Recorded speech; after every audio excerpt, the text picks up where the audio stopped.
Well, hello, everybody. It's funny. I'm forgetting to do something, and I don't know what that is. I was forgetting to do something, and I wasn't sure what it was. Look at that. Joanne, Rita, good to see you guys. It's been what, a day? Opie, good to see you. Debbie, good to see you. Janet, you got to make the next one. I see you. Michelle, listen, you signed on early. Happy to see you. Paula, how are you? Tell me something good. Lynn, how are you? Elizabeth, you need to come up to upstate when we do this stuff. We all forget sometimes. Hey, Emily, how you doing? Pauline, good to see you too. We're gonna do a little shuffle on the nail. We're gonna be doing something, but one of my friends, as we're leaving, trips and falls, bumps her noodle. She's okay. Hey, Laura, how are you? Tina, good to see you. Oh, wow, we're getting good at this, huh? Casey, how are you? Colleen, good to see you too. Judith, oh my gosh, you guys are coming out of the woodworks. We're lining right up here. Good. So she tripped and fell. She's okay. Everybody's all right. We still have a publishing company. We might have to switch crayons, but so be it. And it's it just takes a little time. It's all good, but of course, in the discombobulation of moving everybody up here, my cards ended up in another car. It happens. Everybody just grab something. We got to get out of here, right? Check out time. Which, by the way, the landlord, VRBO person, already sent me a message and said we were the best clients they've ever had because of how we cleaned up and how we put everything back where we found it, and we didn't break anything.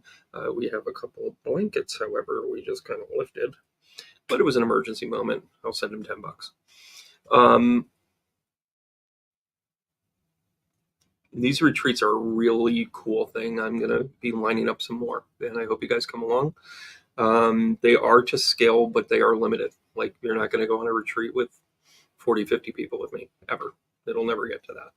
Might get to 20, but we had the right 12 people, and it was amazing. It was amazing. It was just, when you meet people that connect on a soul level, all other bets are off. And I know I was having trouble. So I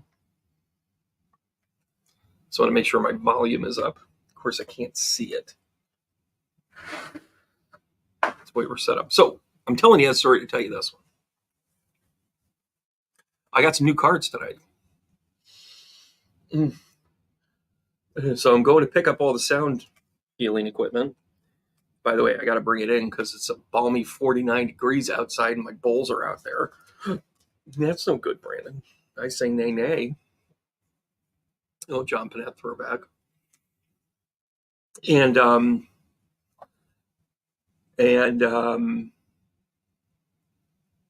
I go to pick them up. Elizabeth, you would have loved this group too. Aaron, hello. How are you? Elizabeth, how are you?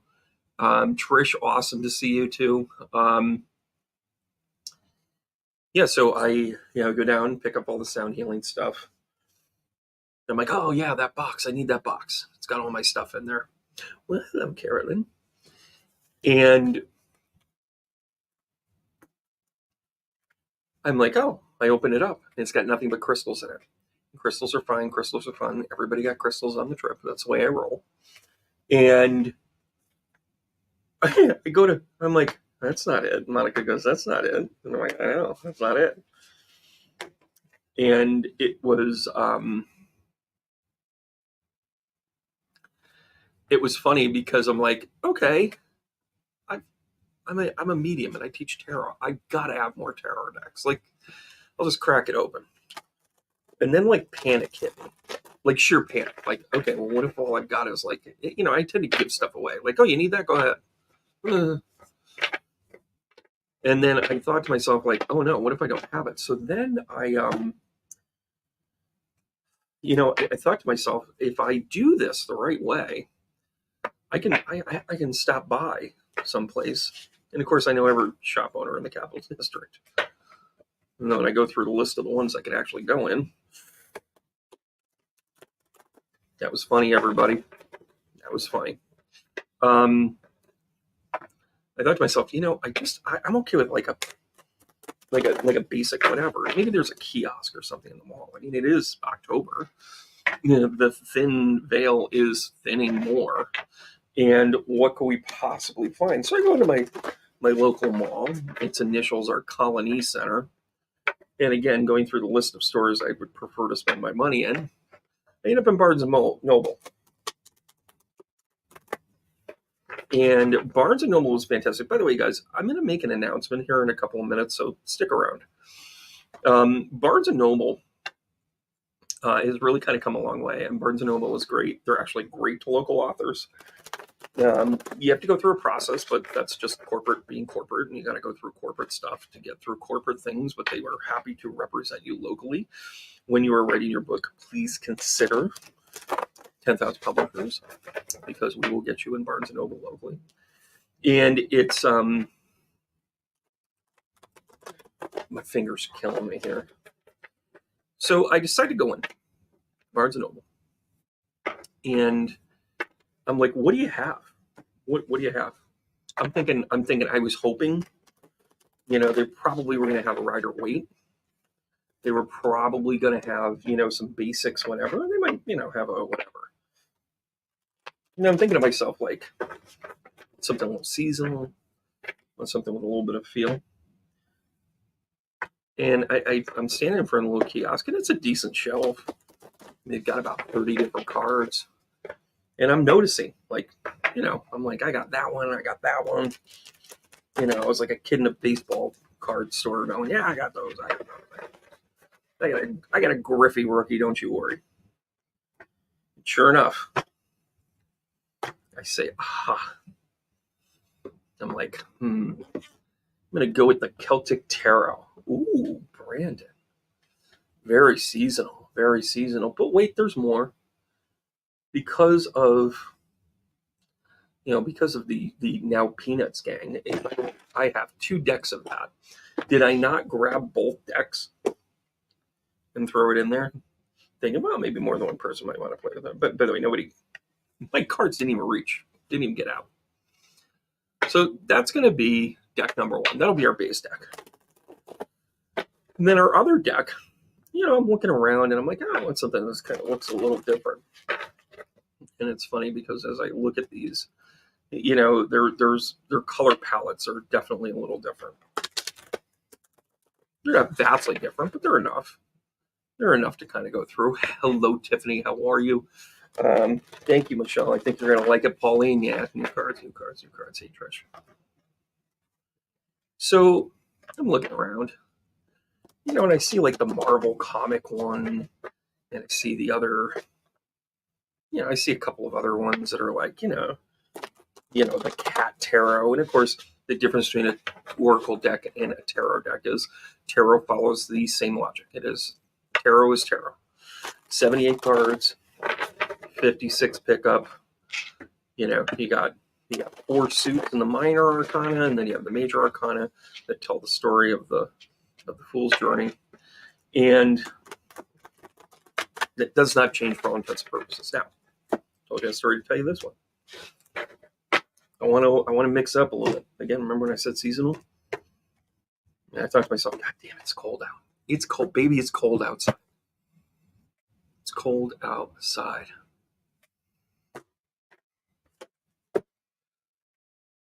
So I said, they literally just said to somebody, I opened the door for them. And they go, man, is it cold? And I said, yeah, winter is coming. How about the House of Dragons? Oh, we're going to have fun with this. We're going to have a good time with these. So House of Dragons, we're going to have a lot of fun. It's cold even south. Yeah, it is a balmy 49 here. I have to turn on the heat everywhere I go. I'm wearing shorts. Fashion sense, not so much. But listen, let me get to a couple of announcements here. First of all, have you noticed at this time of the year, every medium is doing a show? They are doing live shows. And I want to point this out because I want to tell you about where I kind of take great pride in evolving. Hey, Tiffy Pop, I haven't seen you in a while. Good to see you. Hey, Jimmy. The Year of the Dragon, full circle, sure is.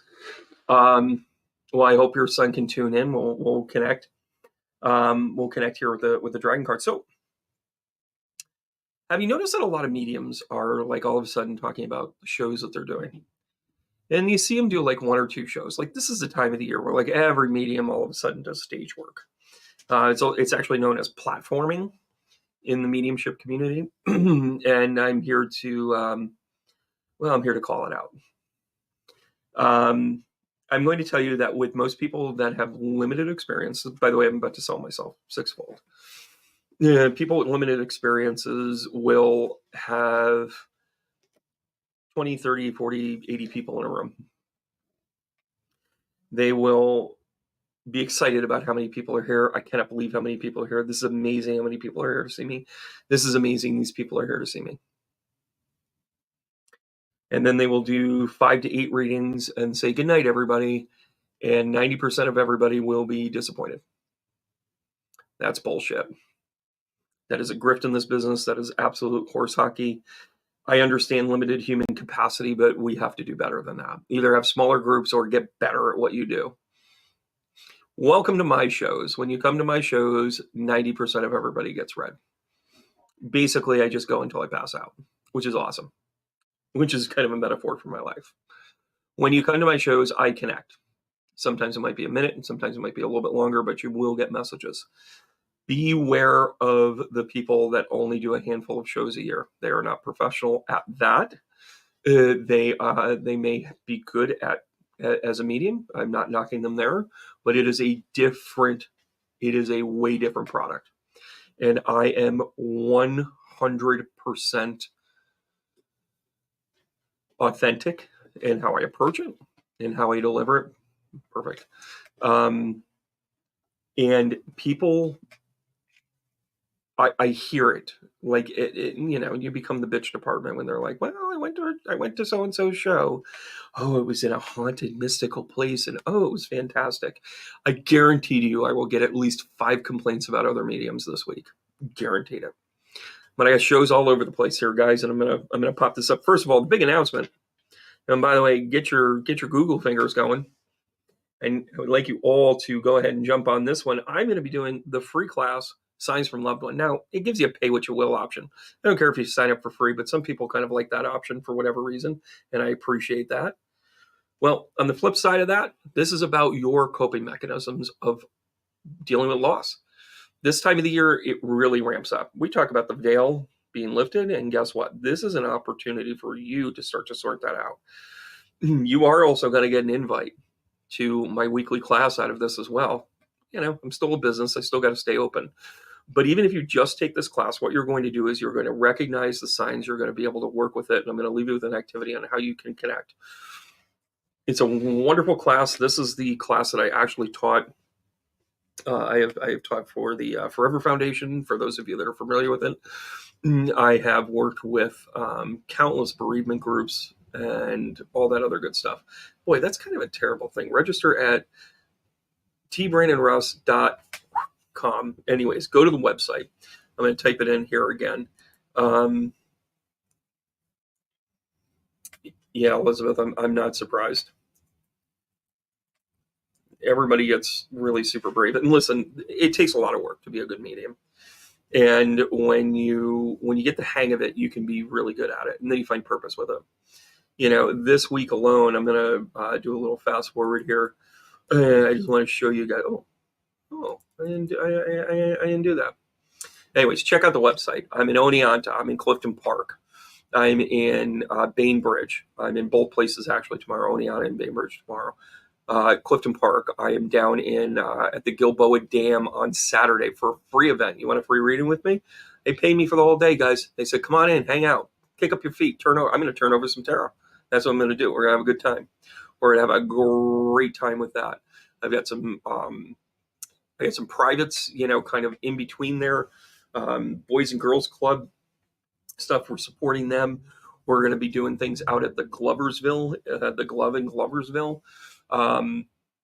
Just go to the website, just see all this stuff. I'm actually announcing 3 more shows between here and the end of the year. I'm also going to be announcing New Year's Eve. I'm working out some details for this. I'm going to be doing some sound healing on New Year's Eve. Those of you that don't want to go out or don't want to imbibe alcohol all night, again, what you do in your own home is your own business. But the nightlife of going out and partying all the time, what are you celebrating? The end of the world as we know it, 1999. Like, what are we doing here? Get yourself grounded going into the next year. So stay tuned for announcements with that. I'm working out the details. There's some pretty amazing things coming up here. Hey, Sal, how are you? Asking about the NFL card reading. I wish I had time. I'm not going to have time this week. But I'm going to tell you, I really like my Vikings all of a sudden. I really, really do. I would like to do some more, and I will do some more. Hey, Amanda, how are you? Yeah, and Michelle, in the spring, New Jersey is on the list. So hang tight. Hang tight. Tours are coming, guys. And by the way, even when I get 50 or 60 people, nobody leaves disappointed. Nobody leaves disappointed. Like, that is, you got to get good at this, right? Anyways, back on the Signs for Loved Ones. Signs for Loved Ones is a critical tool. And by the way, if you sat through it before, you're still invited. I do this just about this time every year. They are, it's a good, vibrant discussion. You'll also get an opportunity to kind of hear how I talk. The presentation is about an hour, right? And with that in mind, there's also going to be some time to do some discussion for people to share some of their stories and some of the things that they feel connected to. It's a lot of fun. And again, when you get good at this, I've also invited other mediums that I feel are strong with this type of bereavement, and they'll be in the group, hopefully, to be able to participate in the chat. Maybe we'll bring them on. But this is a really good, entry level. What the hell's happening?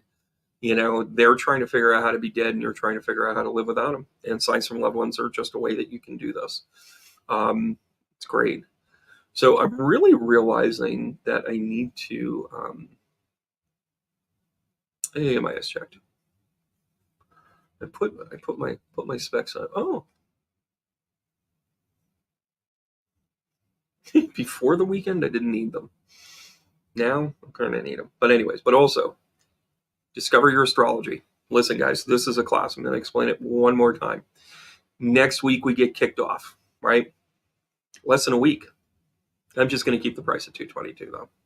I was going to go up to $333, but why punish, right? This makes sense. This is good info. We want you in the class. And by the way, before the end of the week, going into the weekend, you're going to get a packet. You're going to start to do your stuff, right? Because you're going to come into the class, you're going to kind of need to know, you're going to be like, I don't know what I'm looking at. It's like, okay, that's where I need you to be, right? This class is actually going to walk you through. You're going to get step-by-step instructions on how to pick apart your chart. I'm going to tell you what to focus in on. I'm going to say, hey, what's your Venus? Hey, what's your Uranus? Taught by a 12-year-old. But what we do is we pick that apart and we pay close attention to what goes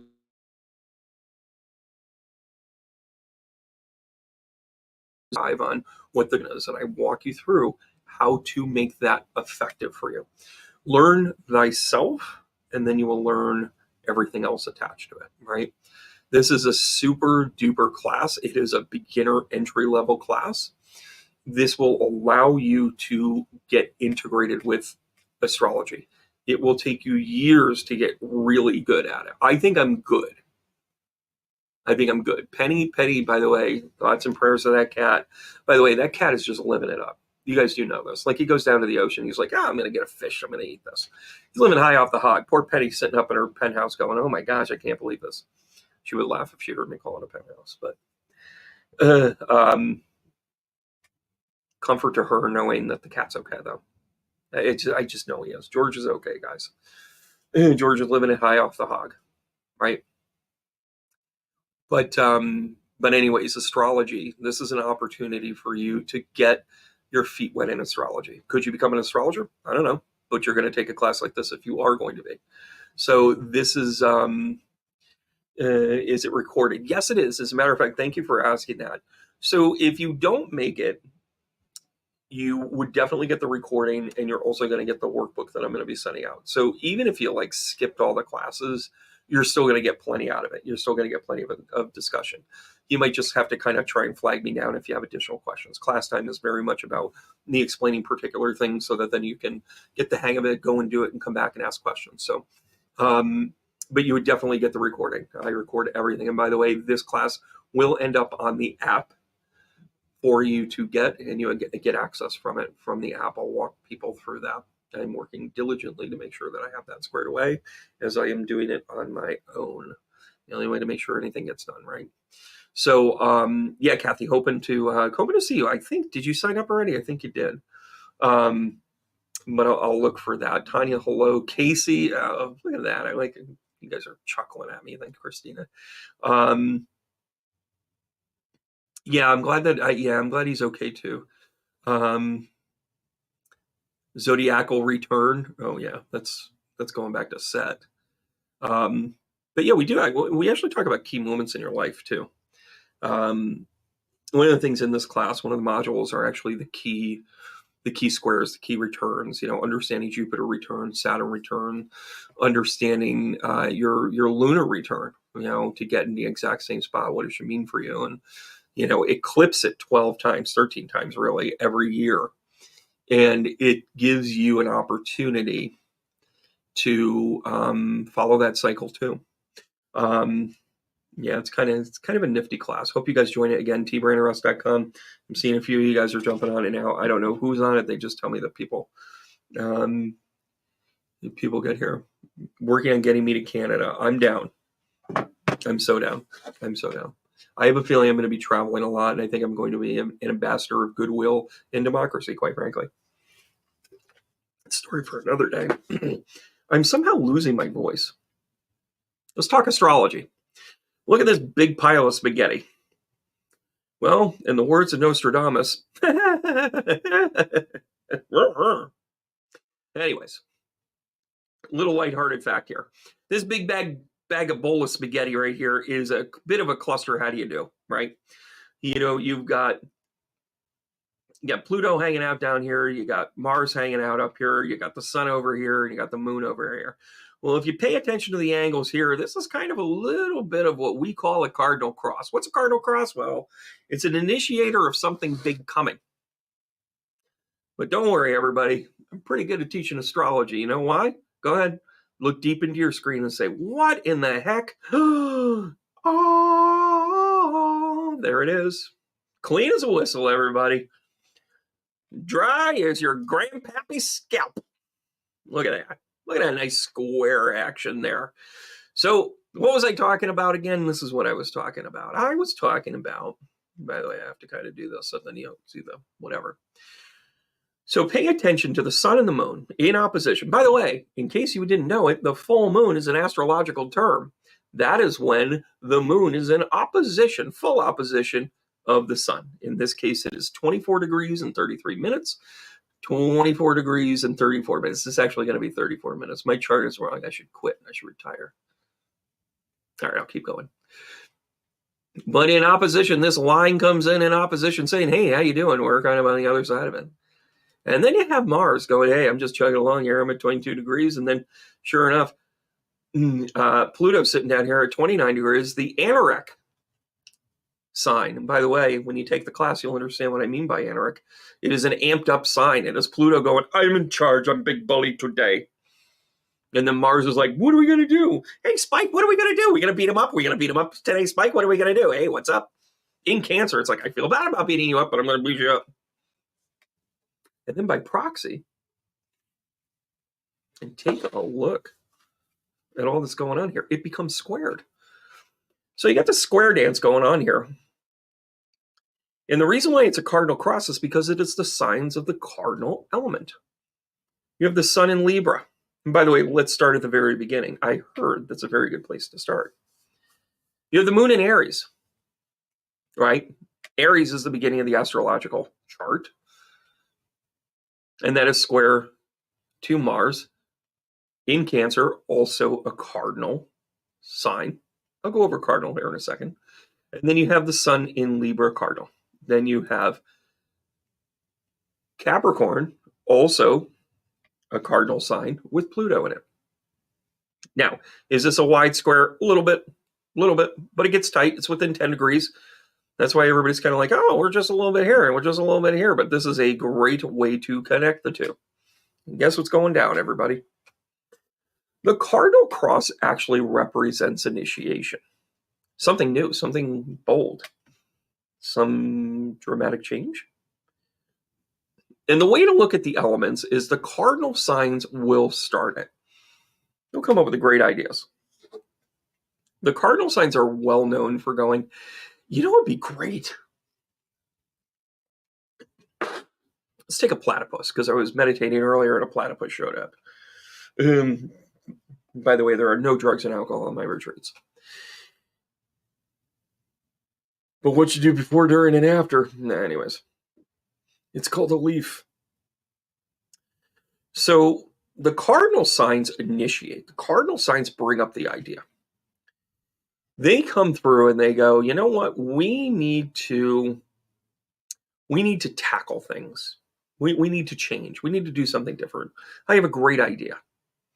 So the cardinal signs basically come through and be like, ta-da! What a great idea.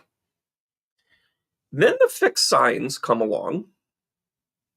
And of course, you know, the fixed signs are Taurus, Leo, Scorpio, and Aquarius. And they kind of go like, we got to make this work. We're going to make this work. We're going to take our idea and make it so. You know, and fixed signs tend to be a sledgehammer to a thumbtack. It'd be like, we make work. We make do. You know, Leos are like, no, take all the credit. The Taurus is like, I'm going to do this, and it's going to be the best thing ever. Right? And then Scorpios are going to be like, they have no idea what they're doing, but I did it for them. And then Aquarius are like, we have to get this right for the greater good, or nothing's going to ever work again. Oh my gosh, do we hate the planet this much? What's going on here? That's fine. They'll come to pick us up eventually. But they're fixed. They're kind of staunch in their ways. So you have the initiators, then you have kind of the concreteness. By the way, both are important to the creative process, but then the mutable come in. Now, the mutable signs actually give it perspective, use creativity, and kind of say, like, I see what you're saying, fixed signs and cardinal signs. What a great idea. Why don't we do it this way? Why don't we, maybe if we use a part from this and an idea from there and take a little bit of the old way and a little bit of the new way and kind of go like, hey, here you go. And you can go ahead and thank the Gemini.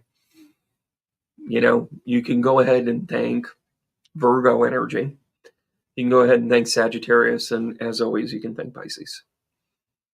But they bring it an idea kind of to fruition to say, well, it's kind of a cob job, but here's your Frankenstein idea. And then the process starts all over again.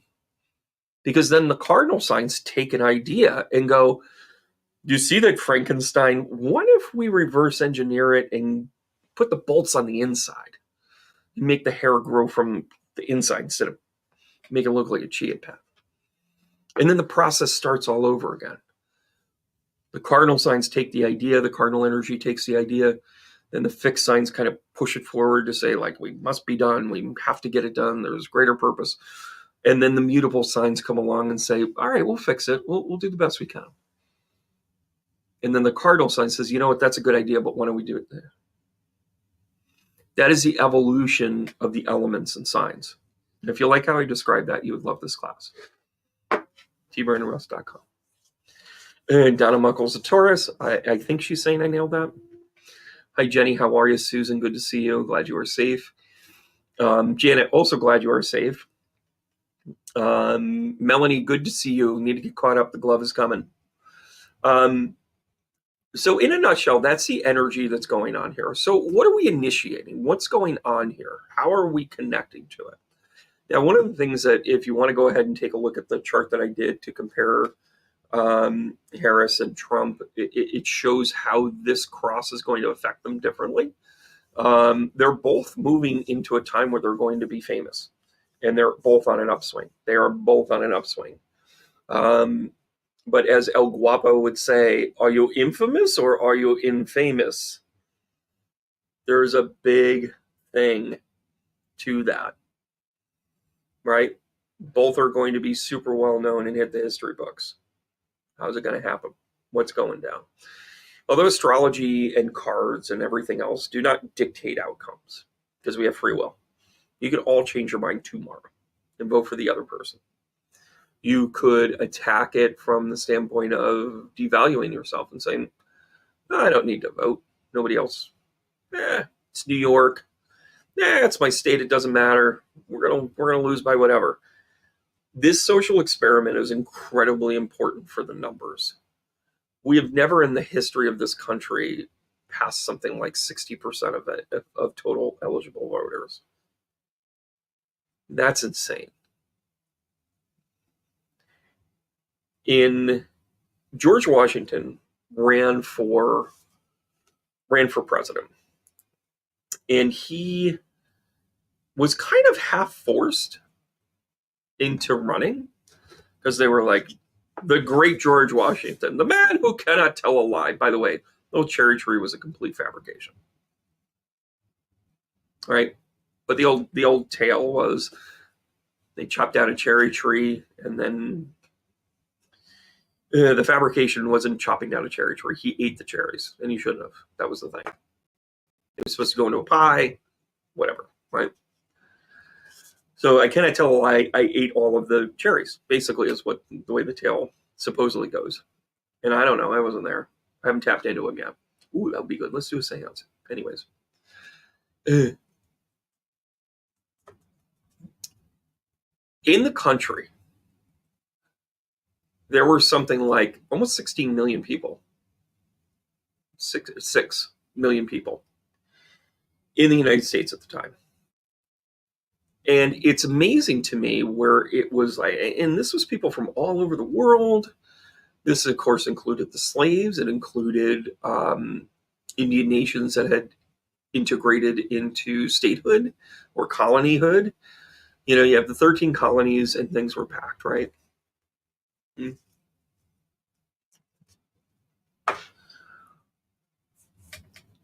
Less than 2% of the entire population were eligible to even vote. Let that sink in. You had to be a landowner. You had to be a landowner of good standing, which means you had to pay your taxes. You had to have credentials and registration. You needed to swear an oath to the colonies. You needed to have 2% of the country voted for George Washington because the other 98% were not eligible. Not the women, not the slaves, not the Indians, not the children, not the whatever. You needed to be a landowner and Caucasian of some sort. Let that sink in. The thought that we've never gotten past 60% of our total registrants, that is the big difference. So that's one of the things that is being initiated with this. I think we're starting to value our voice. We're valuing our say. We're valuing it. Now, you can get into gerrymandering and you can get into whatever, blah, blah, blah, blah, blah, blah, blah.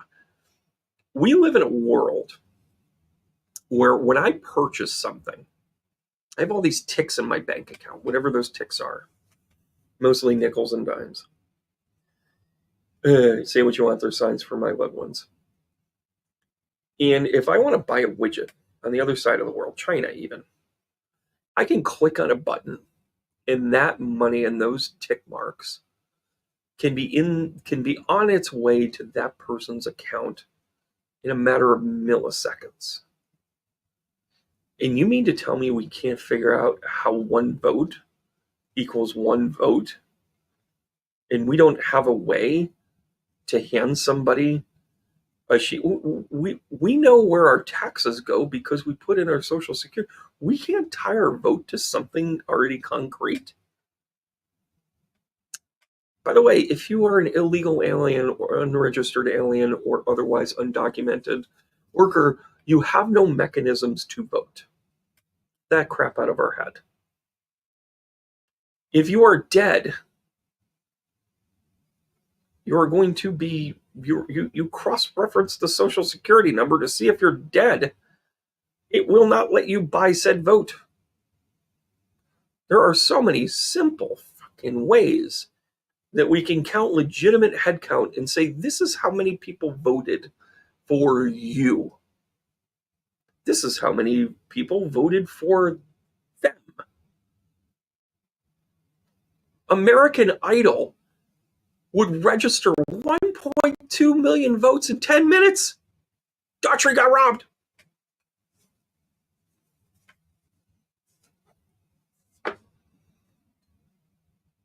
We do a better job at registering our votes on reality TV than we do in our well, this one has to have a punch, and this one has a pull tab, and this one has a bip bip, and this one has a lever, and this one has a whatever, and this one has a thing, and this one lets you go and have coffee and donuts, and I get a little sticker that says I vote. Do the fucking thing. Do the thing. Do the thing. And I'm not saying don't have pride in voting. I'm saying it. It is a fait accompli that just, it's a lever. It's a button. You have 3 ways that the government has actually tracked you since the day you were born. Your social security number, your fingerprints, and your DNA. They have a complete database on you, and I don't care if you've done ancestry or not. They already got it, guys. Because what's the first thing that they do? They check to make sure you have jaundice, and if they wanted to take your DNA and make sure they knew who you were, they could have it from day one. Is there something nefarious behind it? I hope not. I don't think so. But you're already a number. You are already a number. You are already tracked. You already have a unique thing. You mean to tell me that I can't go, I vote for this person?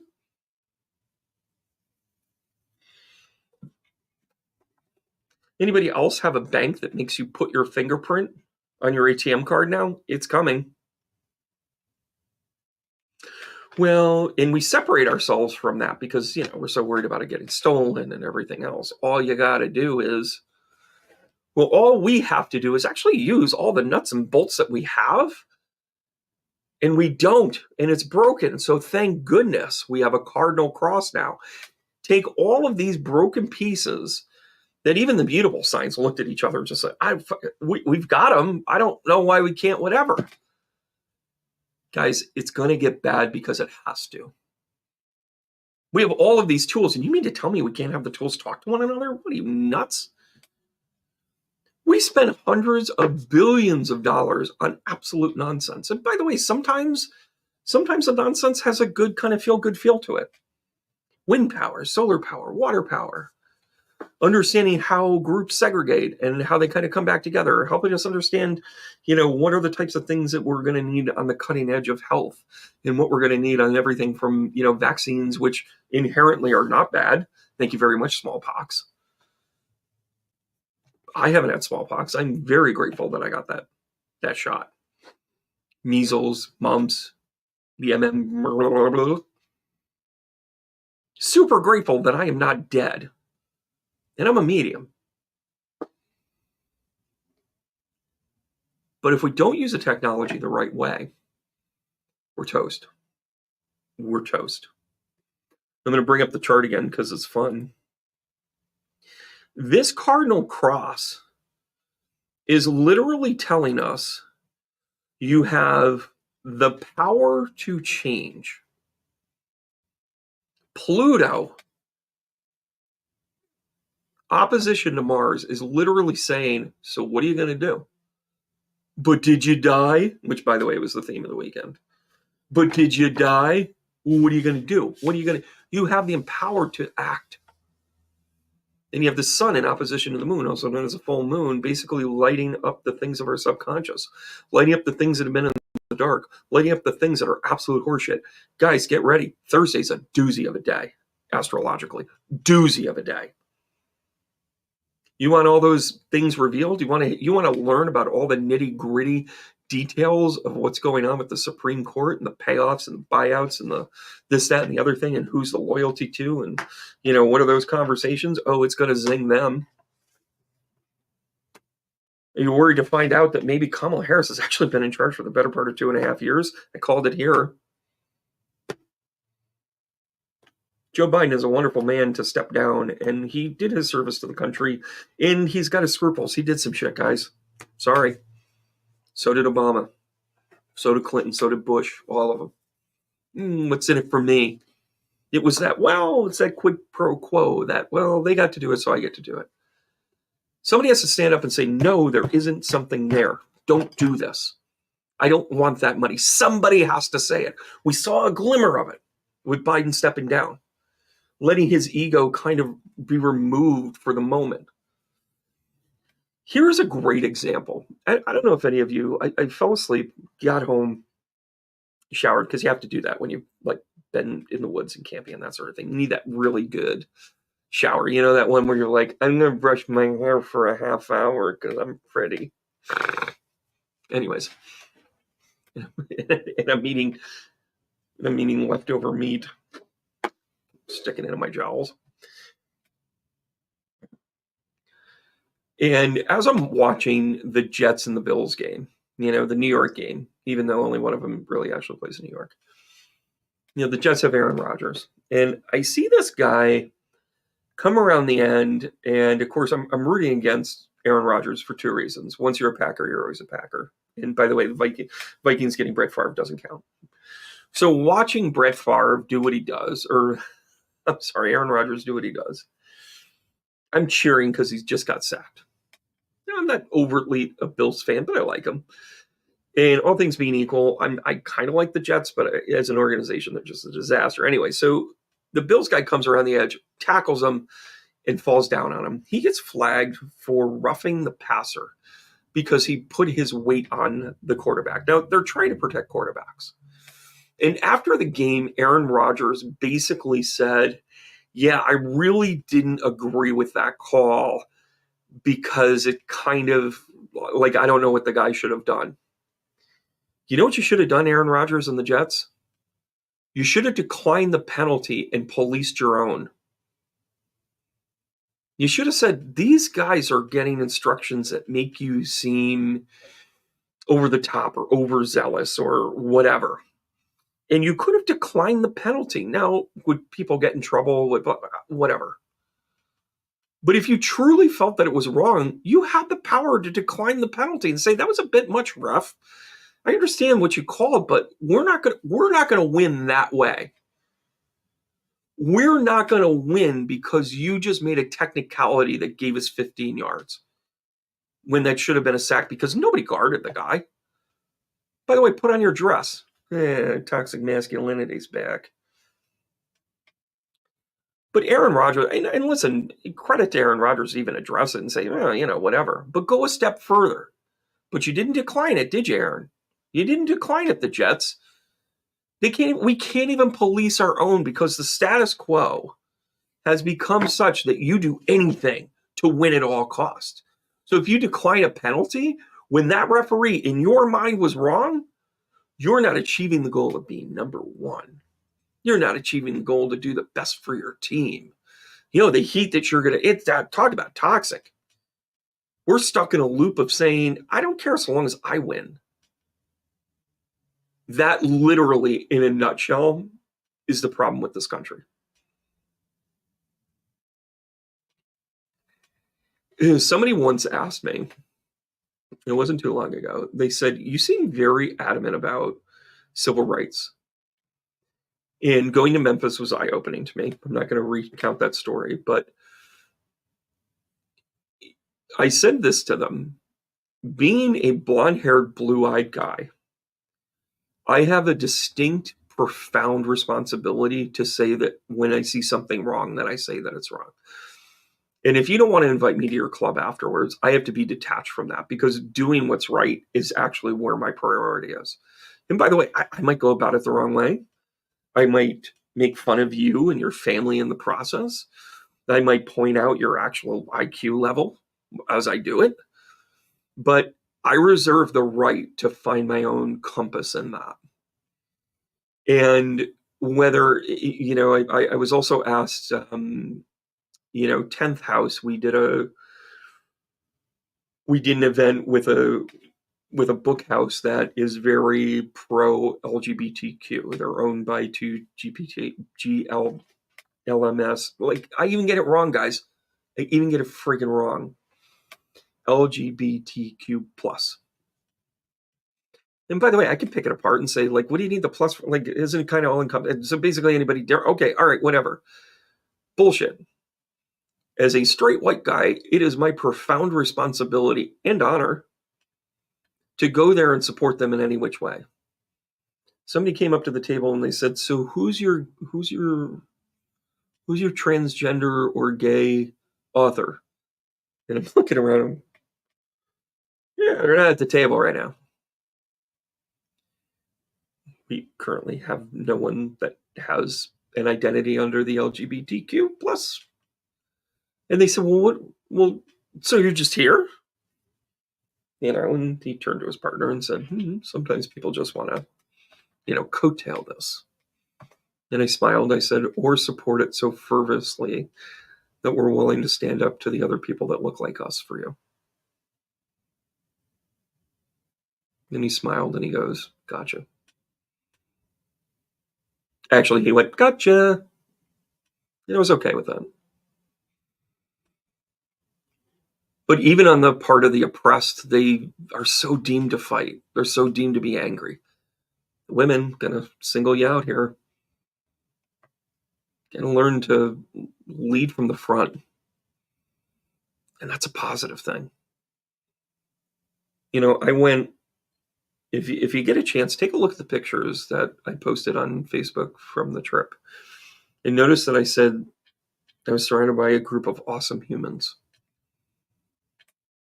Our labels have been divided too many times, guys. Now, if you tell me that your role is to be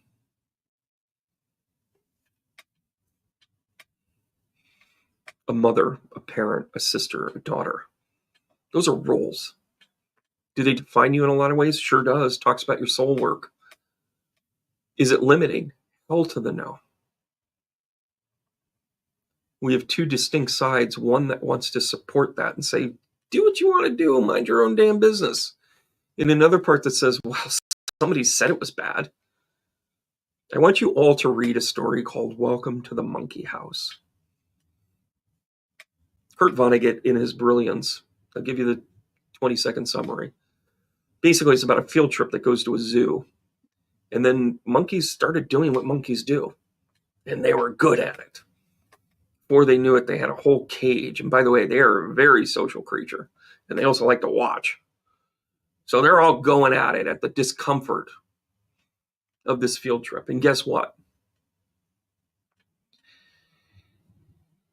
One person was so offended, I think her name was Karen, was so offended by the monkey house, she got the monkey house banned. And before too long, monkeys didn't exist. And then predators came in, and then ticks came in, and whatever. It was as science fiction as Vonnegut actually ever got. But Welcome to the Monkey House is a great representation of you getting so offended that you hurt ecology, that you hurt the goings on. Monkey's got a monkey, man. And to be able to connect and to be able to see how divided we can be. Oof. The great reveal is coming. Your meat suit ain't shit. Your status in this is shit. And I'm sorry to say, your bank account, seriously compromised. You ain't got what you think you got. Because all you got is what's on the inside. In this retreat this weekend, we laughed. Oh, the laughter. The laughter. And there was very little finger pointing aside from my pants constantly falling down. It's a feature, not a bug. Somebody's laughing. And by the way, if you don't know what I'm talking about, catch me live.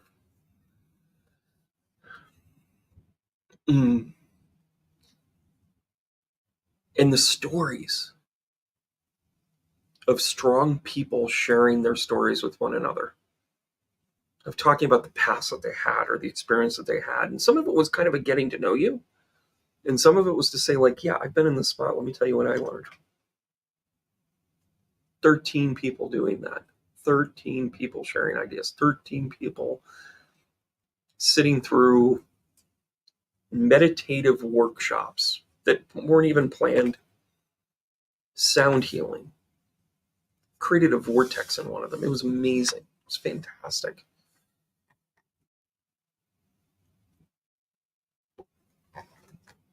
I have exactly one Reiki master teacher under my workings, and she earned it this weekend because of how she helped and who she helped.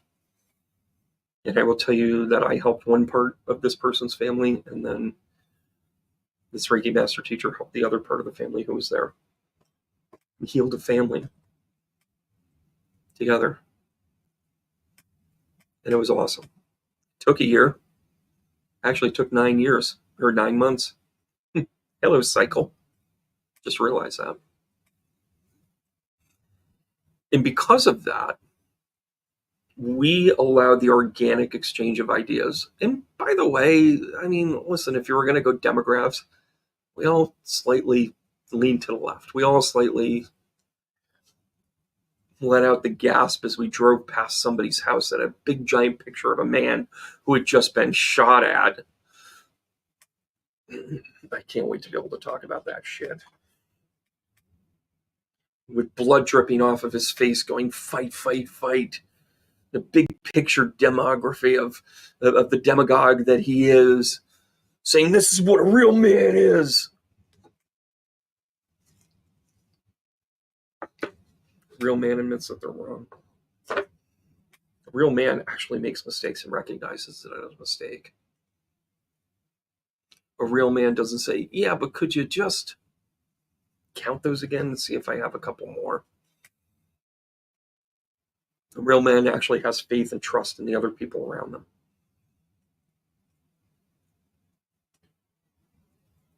Now take the word man out and say a real person. Do you understand why the category of women are so far advanced? Because they trusted differently. Their egos are in check differently. Some people need to always win at their golf game, even though they cheat like hell. And some people need to get their nails done and have their hair done regularly. And some people find identity with that, and some people find identity with cheating all the time and always winning. And we've got to start to recognize that there are always going to be people that put ego first. But if we do this right, and this is the cardinal cross, if we do this right, we're about to initiate something that might be the best intention for everybody. The powerful Pluto in Capricorn is ready to empower the sun at its square and the moon at its square. It is ready to uncover fucking everything. Do I hope we actually find out the truth about 9/11, which, by the way, I feel in my gut? Yeah, I hope so. It took us 65 years to actually understand that there was more than one gunman, or at least admittedly so, with the Kennedy assassination. You know, we're held back the truths because they're afraid they're going to hurt us, or they're afraid somebody's going to be held accountable, or you're afraid of...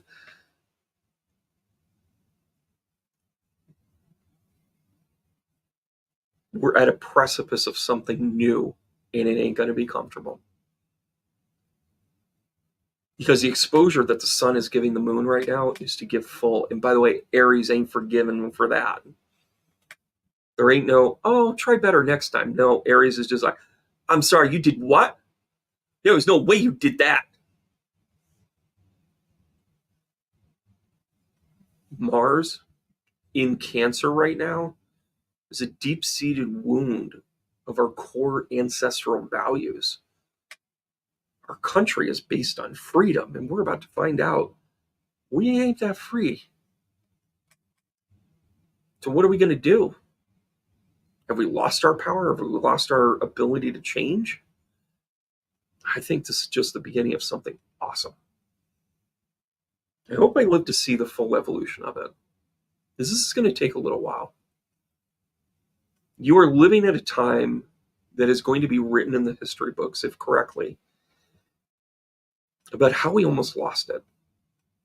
How we almost lost a really great idea as a country, as a world civilization. Or maybe it won't be written at all because we won't be here for it. I don't mean to be grim, but those are the rules. You got to keep it real. All right, guys, you guys want to do some shuffle up and healing here? I'm going to say hello to, Lynn. Oh, Lynn, I love that comment. Women, I'm going to bring this up. Lynn, how are you? And by the way, as I clear my schedule and grow, you and I will be working together. Women need to learn to help each other and not fall into the masculine energy of competition and power over. Yeah, and I'm going to go a step further. Quit thinking of yourself as a woman. I'm sorry, guys, it's a divisive angle. Look at yourself as a human. Do you have a role? Do you have the ovaries and the uterus? You sure do. But as a human, let's figure this out as a human. You know, good partners, good couples, good people like that say, all right, okay, we got 20 different things. You do this, you do this. Right? I don't care if you're talking about Christmas Eve or if you're talking about planning for a trip or whatever. Okay, you do this, I got this, you do this. Can you get that for me? Okay, all right, gotcha. Okay, you need me to do that for you? Okay, I'll do that. That's the way it's supposed to sound. And by the way, nobody goes, well, I have the penis, so no. I have a vagina and I can't do that. Bullshit. I see you guys mowing the lawn all the time. They did dishes all weekend, sort of. Some of you just smiled at that.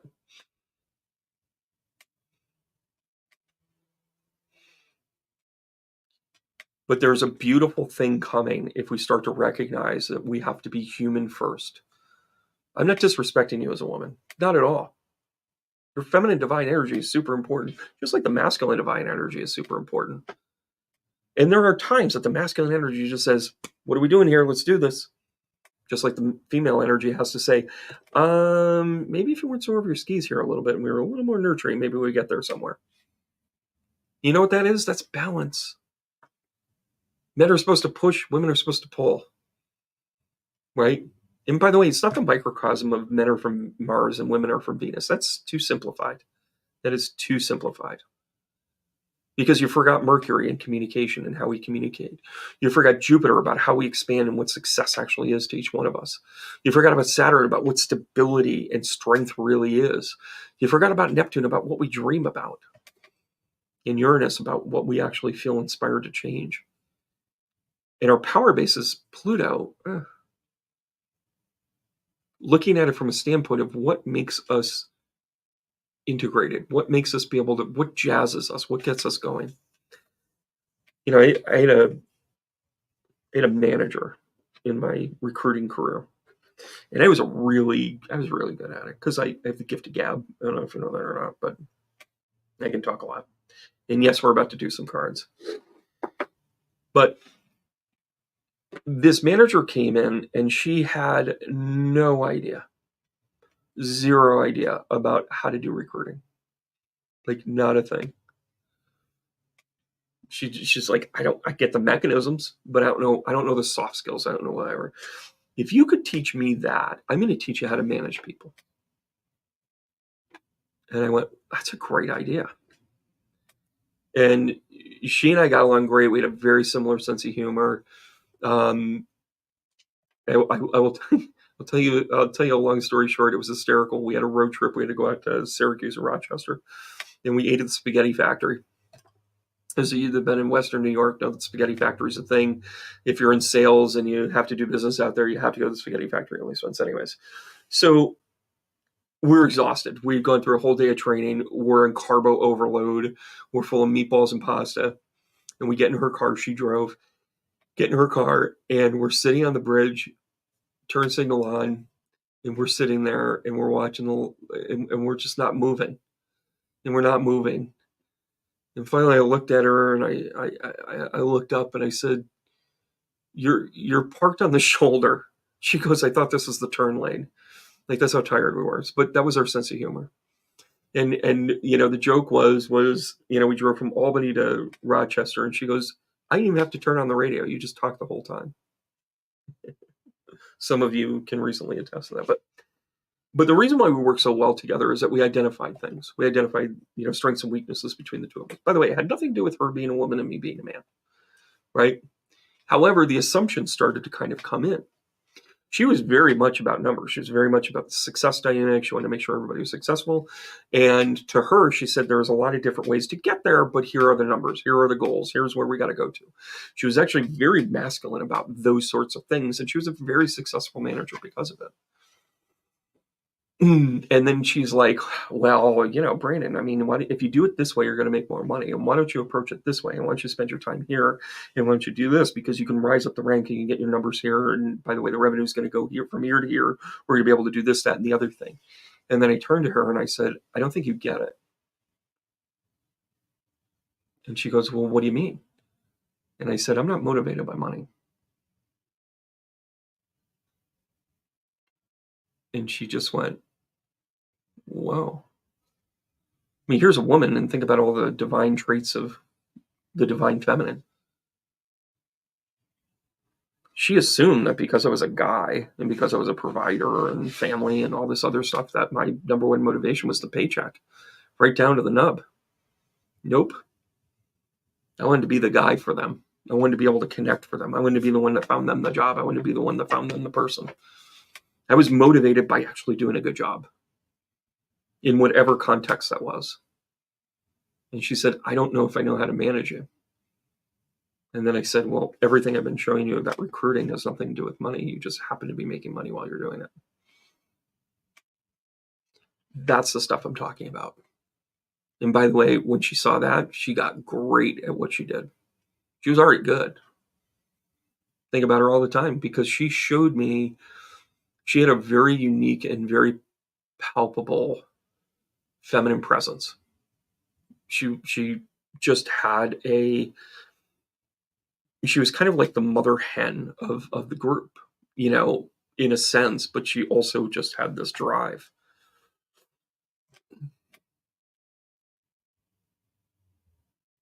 We got to get ready for this. And I hope we have the tools to get through it. Because all of this time when you have been distracted by, I'm going to speak about this as a male, and then we're going to get to the readings. I was so focused on the American dream, 2.3 kids, white picket fence, have an investment home, have a car, have a and a rental home, and blah, blah, blah, blah, blah, all this other stuff, vacations, and, a new car every 2 years, and blah, blah, blah, blah, blah, all this asinine shit. Don't get roped into this thinking that there aren't an entirely full bucket of things that, as a woman, you're not getting roped into and being told that you need to be a strong woman, or you need to have these components, or you can do it too. And having undue pressure is what I'm really talking about to get there. Make sure it's right for you. It can be. Everything I just said could be for you, but make sure it is. That's what I'm talking about. Don't get roped into the martyrdom of having 3 kids and 5 different activities and so forth and so on, and running around like a chicken with your head cut off and never taking time for yourself and everything else, thinking that that's the way you're supposed to do it because that's what's expected of you. That's the stuff I'm talking about. Chasing after a badge that no scout leader actually ever gives you. If there's one thing I can tell you, chasing after that thing doesn't end up on the headstone. Now, that doesn't mean you can't be in a position to supply for the people around you and the people you care about. And there's moments of sacrifice. That's not what I'm saying. But don't get under the delusion that that's the actual goal. The goal is your connection. The goal is the connection with those people around you, those kids that you had, those friends that you have. It is 13 people in a house laughing and telling stories and going to sleep every night and feeling joy with their bellies full, with the stories in your head, with the healing in your heart. That's what this is about, guys. We got to get good at this. We got to get good, and we are, in this country, we are obsessed with the problem. We are always obsessed with the problem.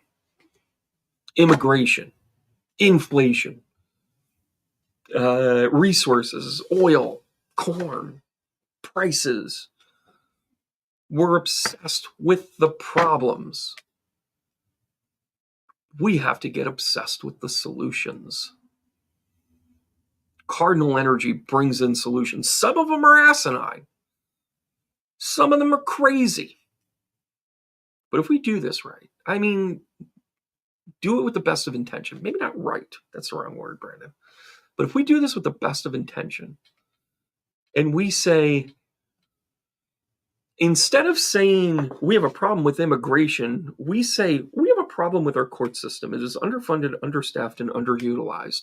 We need to work this out so that then the people that walk through have a timetable of anywhere from 6 to 8 months that they actually get seen by a judge, processed into it, and either they get sent back to their country because, quite frankly, we shouldn't have allowed them in, or they have a process in order to either become a citizen or at a very minimum become a documented worker so they can become a productive part of our society.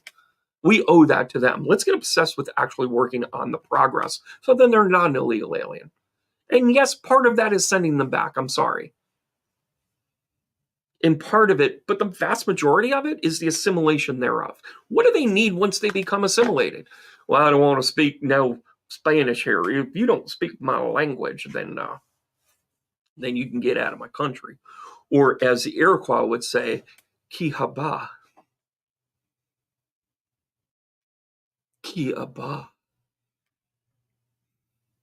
Which is, you don't understand. Ki haba. If you don't speak my language, ki haba. Happy Indigenous People Day, everybody. Let's get obsessed with the idea that if we don't have pharmaceuticals for the people that are sick, we need a better process. We need a better system. And that system goes ahead and it goes behind. We need to have food that actually is nutritious, as well as a program in which we can get it without breaking the bank because we've somehow become obligated to take these things because the apples that we ate only had 40% of the nutrients that it did a century ago. Sure, they're twice the size, but who cares? Doesn't have any vitamin C in it anymore. Vitamin A is at a premium. Vitamin D, you get more from the sun. Come on, guys. Let's get obsessed with the solutions instead of the problem. Wow, guys. Sorry, I got off on a tangent here. I also can't really read anything here. Hey, Jim, I'll be connecting with him shortly. I just saw his text as I was coming on. Russ24. No, I'm actually more interested in being part of the solution. I actually think politicians are part of the problem. Right? Oh, Elizabeth, I love you. Mama, oh, that's the best memories ever. Oh, what's she saying here? Oh, nothing like campfire with the kids. Oh, yeah, especially when you're roasting them. You know, so whenever I have a fire in the backyard, I always roast the kids. And by roast, I mean make fun of them. Lots of laugh stories, sticky marshmallows. We just eat them right out of the bag, by the way. Once you turn 40 and above, we just eat them right out of the bag. Emily, I'm seeing you there. So true, Sandra, yes. Yeah, and Emily, I don't say it to be negative at all. I just, you know, if I was to run, why would you want to go through what they go through? You either have to become the target of every little thing that you've ever done. You know, they're going to pull up a post and say, Brandon, you said that, you know, little leagues really need to be held accountable because they're too busy, you know, eating freeze pops. You know, you made this phallic comment back in 2016 and be like, I made a phallic comment? Well, how else do you eat a freeze pop? You put it in your mouth. Oh, God, he's so horrible. Sorry, what? Do you want the green one or the blue one? Like, what? I know some of you just laughed at that. All right, guys, please forgive me. These cards are not, I already know they're not well mixed. They're sticking together. What does that mean, Jenny? That my hair looks like yours? Fabulous. I'll take that. Your hair looks fabulous like mine. I'm kind of enjoying the long hair. Not gonna lie. I know it's a little unbecoming. I know it's a little unsightly, but I'm entering into my artistic Sam Elliott. I'm gonna start putting it up in a ponytail right up on top, almost like a man bun. But I'm gonna start walking around going, Chevy truck, born to survive. Oh, Jenny, thank you. I figured it was. Maybe laugh. There we go. I appreciate that, guys. But I'm enjoying it because I feel natural in it. Lets my spirit, my soul kind of shine. Soul shine. That's like a great name for a business. Shout out to you, Jamie Lynn. I know you watch these in passing. All right, guys, when I come to you, we're gonna have a good time. So we're using the Celtic Tarot.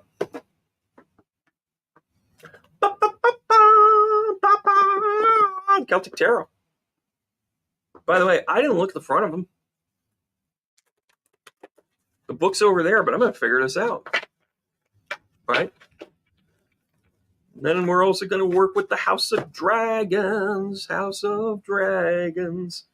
The House of Dragons. And these are tarot.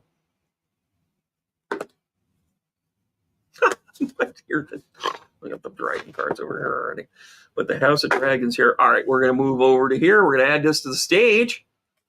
Look at that. I mean, you know what I'm going to do? Oh, look at that. Whoop, whoop. Let me do a little bit more of a mix-up here. So we're going to use the Celtic as the base. We're going to use the dragons as the responses. We're going to have a good time with it. Going to have a good time with it. We're going to be rock stardom. Rock. Oh, you'll save every one of us. We're going to do this one more time. Mix this up. I'm really trying to really mix these up. So how many times are you supposed to shuffle cards? Oh, shit. And then if you throw them all over the place, then there you go. I'll be right back. Marty, we've got to get to the clock tower. All right, here we go, guys. Who am I coming to? Where am I going to? Magical Mermaid, you came in late last time. I'm going to say hello to you. Hey, Jessalyn, how are you? Opie's so good. 25 years ago. He was 48 and I was 42. He was a Sag Ascending Pisces philosophy teacher. Well, then, I should have nothing but jeans and a tight shirt on for you then. This is terrible. Yes, Michelle, please stick around. Please stick around. Yes, okay, yeah, go ahead. Put a couple of things in your note. I'm coming to Magical Mermaid. I kind of owed her. She kind of came in a little bit late. So good to see her, MM. By the way, you sent me a message a while ago, and I want to revisit it. Could you resend it to me? I think you know what I'm talking about. There we go. Michelle, thank you so much. But we're going to go Magical Mermaid here first. How are we doing? Yeah, hey, Jessa, just send me a message, actually, if we're on Facebook there. Just send it right there. They can get it. Here we go. First time, Magical Mermaid. First time, right out of the gate. I'm going to give you the tower. Jesus, for the love of God, I can't believe I just lose listeners every single time I get on this. So I'm going to give you the tower. Magical Mermaid, what is changing? Thunderbolt and lightning, very, very frightening me. Oh, Galileo. We've got the Three of Shields. And I think the shields are actually coins. So this is very much a, oh yeah, you're changing something. Oh, this is underneath the surface. What do we got here? This is the Seven of Swords. I'm very interested where we're going with this one. Peacemaker will fly. You got it, Jessa. Yeah, Pauline, I noticed that too as I'm turning them over. They kind of got a fall theme. So a couple of things here. Magical Mermaid, you might say, listen, I get this new deck. I'm there, and I had a fun time because as I was checking out, one of my good friends in HR forever and a day, Mike. His son works there, and I knew he worked there, but whatever.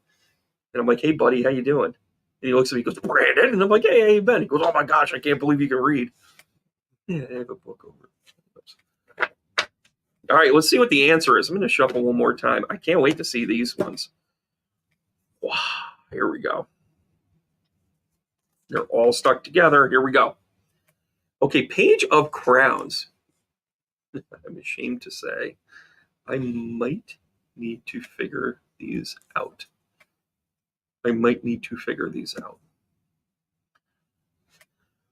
So Page of Crowns, I'm going to go ahead.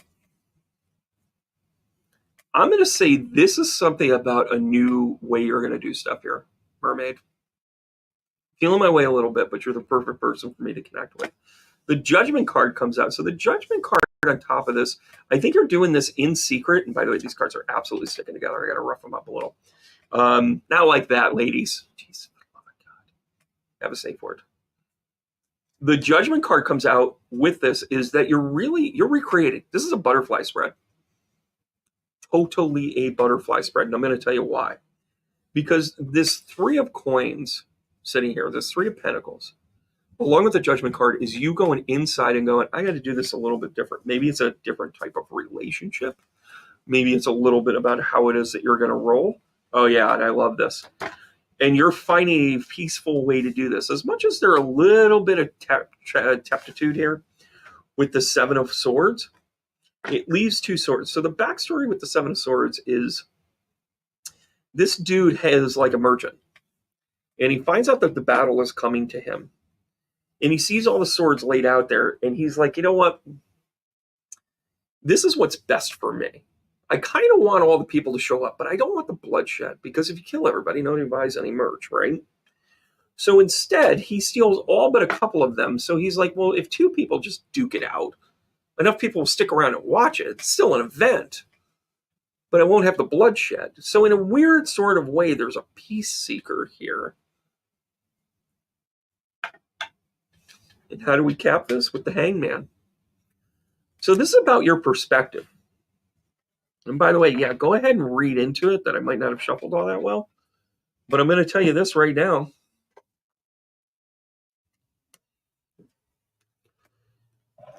I get this as a butterfly spread. This is you becoming in a different direction. Right? This is going to be about Magical Mermaid going deep and saying, you know what, I'm going to do this a little bit differently. I'm going to do this from a different approach. I'm going to be able to present this as something new. And by the way, I'm taking a look at this just to make sure that I kind of have the definitions down. So we've got the shields. I'm learning this. By the way, you're watching somebody learn this on the fly. So this has swords. So guess what? The swords are swords. We have shields. We have cauldrons. Yeah, the shields are definitely the pentacles. So, for sure. And the crowns, I'm going to say... Yeah, well, the wands are the wands. Did we have extra stuff here? What's going on here? Age of Crowns. All right, well, we're going to rock this out, everybody.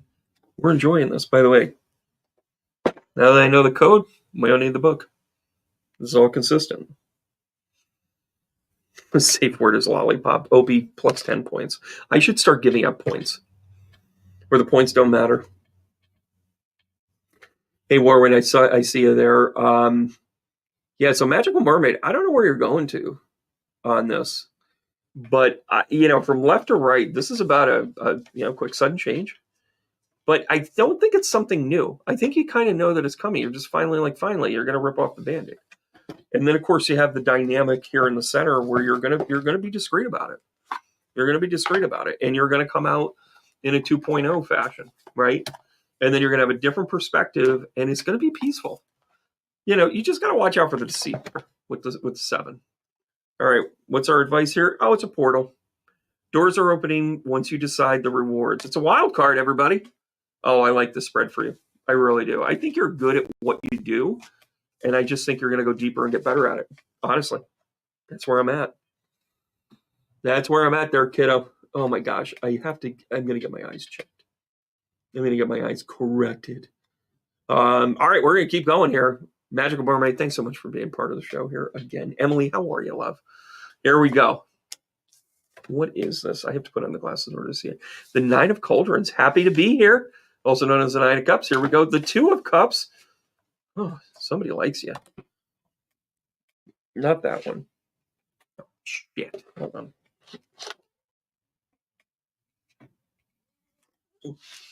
You know what would have come in handy right here? Another toe. All right. King of Swords. Wow. Holy frioles. How are you doing, my friends? I'm going to really like this. This really kind of blends into the wood here. I need to rough this up. All right, so from left to right, this is about a happiness presentation. You're about really kind of ready to step out here about a new love, and you're moving into the King of Swords. You don't really care what other people's opinion is. It could be education related. Could be a change in the address of where they send your paycheck. Could be. It's about the true love here. Oh, King of Dragons. Oh, we get our first real dragon out here. Woo! Winter's coming. And then we have the High Priestess, along with the Two of Cauldron. Oh, this is soul path work. I like this for you, Em. And then we have the Vial.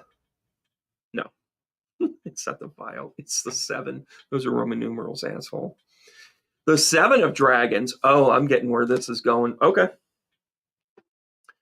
So up against the King of Swords here, I think what this is really laying out here, and first of all, that's a doozy of a card, isn't it? Go ahead, go look at that. He can lick his own tail. I never leave the house either. This is about taking charge. This is about feeling really good about your situation. This is about you saying, I like where I'm going with this, but I got to do the purpose stuff. Pieces are in place. Options are here. You're going to do the right things. Emily, congratulations. You were evolved as a human. So much so that the empathetic starseed, boy, isn't empathy. I think empathy is a superpower. I also think it is the most easily developed soft skill you could have. And when we see people like former presidents not have any, we throw around whatever medical diagnosis we think we can. But if you had true empathy, you start to realize, feel sorry for him. Emily, Godspeed. You are rocking it 6 ways to Sunday. Love it. You have the other Game of Thrones deck. Yeah, I'd love to see that, actually. Emily, thanks so much again. I am going to get there. Michelle, hang in there. Pauline, hang in there. Here we go. Oh, guys, here we go. So, Susan, how are you? Hope you're doing well. Susan, I can't help you any other way. How about a little celebrate good times? Come on. 3 of Cups comes out. And then we have Merlin. Oh, behave. And then you have the 4 of Wands. Hello. Sounds like the weekend we just had. So 3 of Cups are about celebration. Merlin is the magician. It's using all your resources towards the betterment of good. And the 4 of Wands, also known as the wedding card. This is about celebration. You, kid. Susan, way to speak up. Way to use your voice. It's been a thing for you. The Ace of Tankards. You love Game of Thrones. The Empress. If that's not a match made in heaven, I don't know what is. Genuinely. And then the Queen of Crowns. Oh. So guess what? Susan, I don't know you from Adam, right? If you were at a particular part in your life, I'd say congratulations, it's a boy. Or a girl, doesn't matter. If you were at a later stage in life, I'd say to you, you have really done the great work that you were supposed to do to get to where it is you're supposed to go.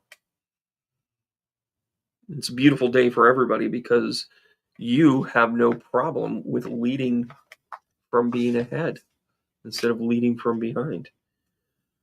Feeling the weight of the world, boundaries, letting go. It's not yours to carry. So maybe this is just where you're at right now, where you're like, maybe this is perspective. Maybe this is, maybe it's not so bad. Maybe it's pretty good. Maybe it's like super duper awesome, and you just have to look at it the right way. Yes, sometimes kids are a pain in the ass, but nothing turns my frown upside down like hanging out with my kids. And they just have, and I mean hanging out with them. I don't mean letting them play video games while they tell me that I have no idea what I'm doing. And then we break out Mario Kart and make them all cry because that's how I parent. Go ahead and report me. But I mean genuinely hearing what they have to say about the world, about, where they think pine cones came from, or why they think that water is whatever. I mean, my son told me the other day that he really thought, he asked me if I'm still working for the Illuminati. And I said, just on the weekends. Just on the weekends. But that just cracks me up because he just says that he's like, whatever. And then one of the questions he asked me once, he says, who's got a bigger YouTube channel? You or Andrew Tate? And I said, he's got me by a whisker. But then again, I have less charges pending, I guess. But all right, here we go. Susan, thanks so much. Good luck to you. And Michelle, here we go. Happy birthday to you. I can sing it in the key of miserable, but I won't. Where are we going to first? Oh, the Queen of Shields. Protection at its finest, right? Being able to decipher where you want to go and how you want to do it. And then you've got the Seven of Wands. Oh, I like this. You have the higher ground, do you not? And then you have the Ten of Shields. Happy birthday. Oh, happy birthday. Now, what does it mean? Now, what does it all mean? Well, from left to right, the Queen of Shields is the Queen of Pentacles. This is having everything you need. What do I really need? The Seven of Wands is having the higher ground in a conflict of some kind. And then the Ten of Pentacles here, or the Ten of Shields in this case, is really about you having everything that you need. You don't need any more. So you've got two cards that are really kind of giving you kind of the at ease, if you will. Three of Dragons. How about this letting you know that everything is in its due time? This is a timing card, guys. This is a timing card, right? Then the Chariot comes out. Oh, I like that. How do you like that one? And then you have the Ten of Cups the Ten of Pentacles with the Two of Dragons. So this is, wow, a lot of earth energy here. I don't know, Michelle, so your birthday's coming up. So later on this week, so you're still in Libra. I'm going to say there's a lot of, we have one water here. You have a little bit of fire, but you got a lot of earth. You got a lot of earthbound energy. And by the way, this is an example of not shuffling all the way yet. Bear with me. That's the realness, right? But I think from left to right, this is about recognizing that you really have the tools that you need to be successful. The Chariot is about speaking your mind. It is fast moving, but it's also an authenticity. There's an authenticity to the Chariot. This is you having the higher ground because you took the higher road all the way around. The Two of Dragons here connected with the Ten of Shields. Quite frankly, I think what this is really kind of speaking to is your situation's pretty good, right? You're manifesting. You're benefiting. How's that year going to look for you? Yeah, it's going to be pulling together. You're going to be doing the stuff that you really need to work with. And here's a karmatic relationship for you. How do you like that? How do you like a little bit of karmatic relationship connected to you? Wow. Woo. I like that. I like that a lot. Happy birthday. Seriously, happy birthday. Congratulations. Grandkids are a miracle. Okay, I'm getting caught up here. We're going to something extremely important to me. What do you think? Oh, let me get. Um, Elizabeth, I know you're going to be a grandmama, which isn't bad considering you're 31, right? Well, that is pretty good. All right, guys, let's keep going in this. Happy birthday, kid! Glad you tuned in. Stick around. Love that work. You got a good year coming up. A lot of stability. A lot of people think like, oh, what's on the cards for me? What's whatever. If you can get 3 stability cards like that, it's a good weekend at the OK Corral. Opie, thank you for understanding. Yeah, magic. Okay, I'm catching up on the notes here. Thank you. I'm glad you guys like these. Sending me new eyes. Yeah, there you go. I don't know why it is.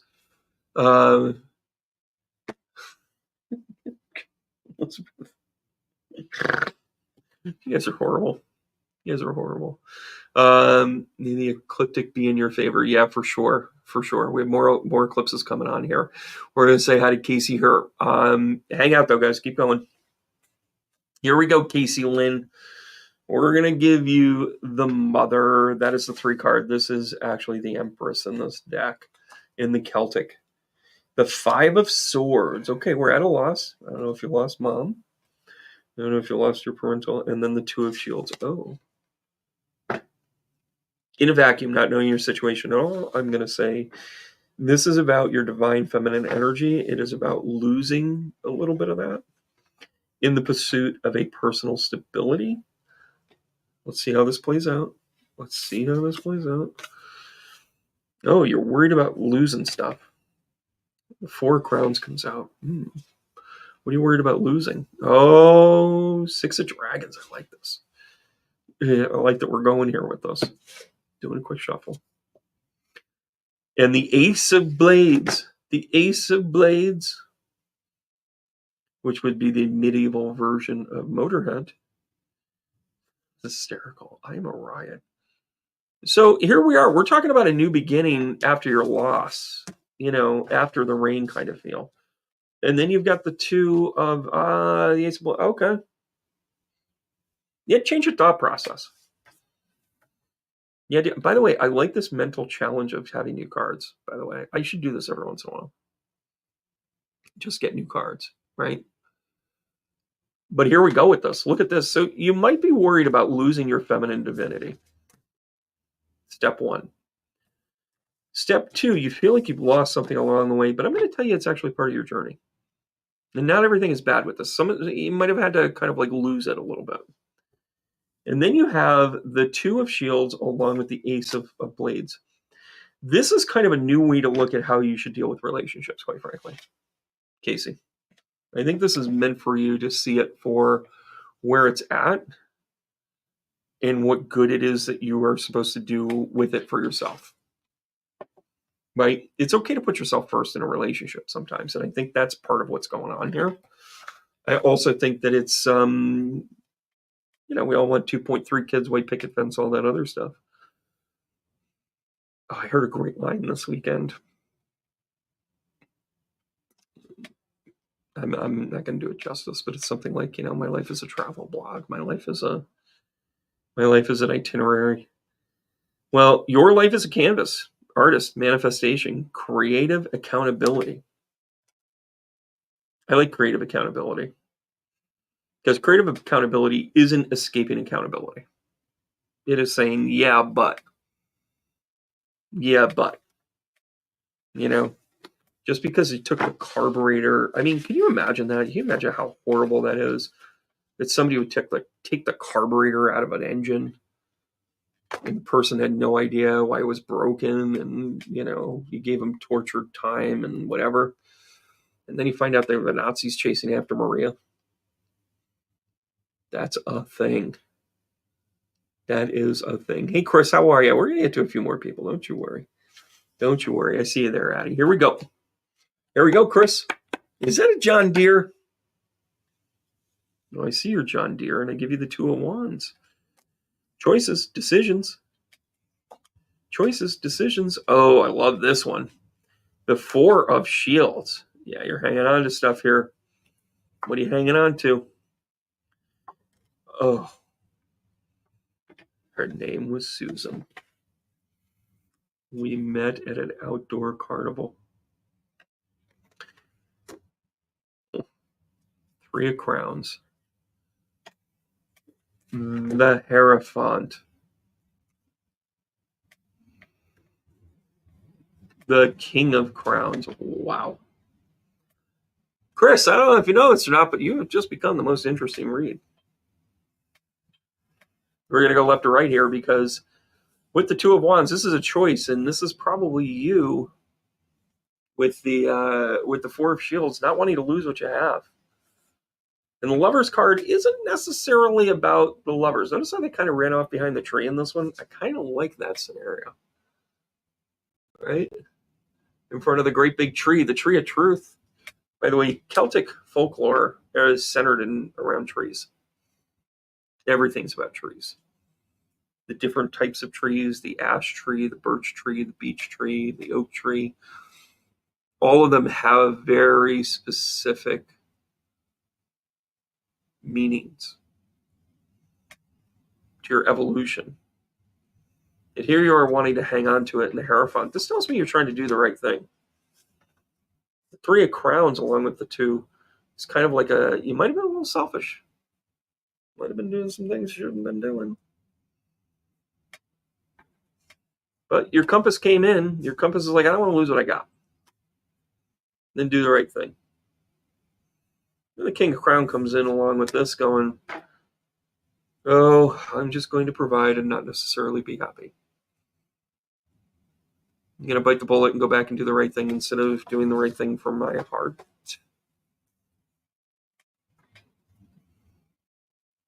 I get it. I see it. I feel you. That's a real emotion right there. Men and women, all the same, feel love. Do they feel it differently? Maybe. Do they feel it consciously? You betcha. Being in love and being connected? Holy shit. I'm sorry. Defenselessness. Righting past wrongs and uprooting. Told you just became the best read of the night. Certainly interesting. Interesting. Wow, Chris, I hope you find some solace in this one. I don't know how much you can write. I don't know if you can.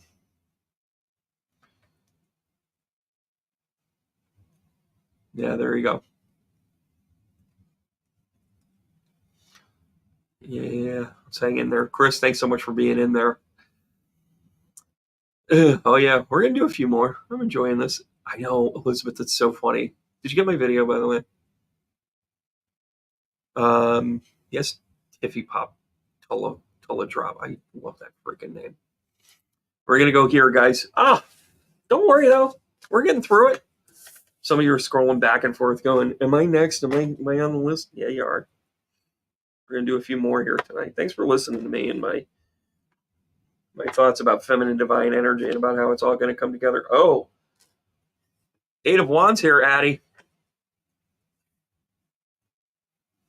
This is moving quick. It's also got a high vibration to it. So the Eight of Wands is two things. It's a manifesting card. It's one that you said, I kind of want this, right? So whatever you got big coming in, you're going to want to kind of hold onto your hat. And then you're given the Four of Cauldrons. Slow it down, pump the brakes a little bit. Don't worry, I got you. And then you got the Ace of Swords. Okay. You can't wish for a sunny day and be upset when it's 98 degrees. This is you saying, I want this. Them coming back to you going, this is the way it's going to look. Here's the part where you're like, here's the part you're not going to be happy. Right? And then here is the Ace of Swords, which is about a new thought process. This, to me, from left to right, is you're going to get what you want, but it's not going to look the way you thought it was going to look, but you have to see it in the positive light that it is. That being said, let's kind of do an answer call here. We got the Queen of Blades, which sounds like the King of Pain a little bit. Queen of Blades, and I'll always be Queen of Blades. Right? I mean, can you give me police? All right. Then we got the 9 of Dragons.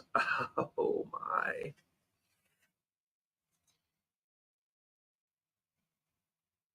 And then the Page of Tankards. Oh, I get where we're going with this. Bam to the boom. To the chicky jiggy boom. I think not only is it going to work itself out, again, it's just not going to look the way you think it's going to. First of all, be excited about this, but don't necessarily put so much identity into it. You got to own it. It's got to become you, but you have to do it smart, right? So you don't say, I'll do this at any cost. I don't need a kidney. I need the $20,000. Is that how much you get for kidneys now? Asking for a friend. Then you have the 4 cauldrons, which is the card that lets you kind of say,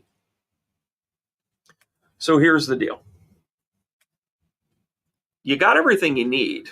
You got 3 cauldrons. Why do you need another? And then all of a sudden, they go, here's another one. They're like, I don't want that. I want the other ones. Like, you spoiled brat. Not that you're a spoiled brat, Addie, but it is a little bit of like, am I missing out on things? Now, the 9 of Dragons is an evolution. It's an evolutionary step.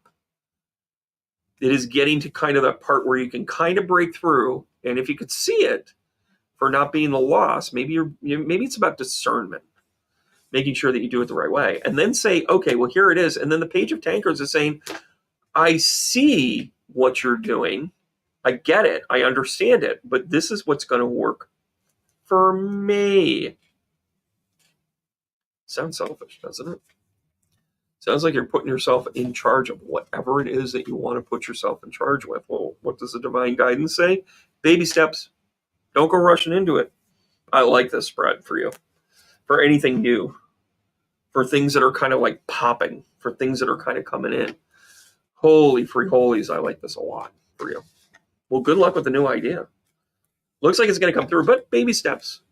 If you think it's going to take 2 weeks, it's going to take 2 months. You think it's going to take 2 days, it's going to take 2 weeks. Right? Let it flow. Let it pop out a little bit, right? That's kind of fun. That's kind of fun. By the way, oh my gosh. There you go. There you go, Debbie. Congratulations. You say somebody congratulations. Stick around. I see it, Tully. Tiffy. Debbie, here we go. Wheel of Fortune.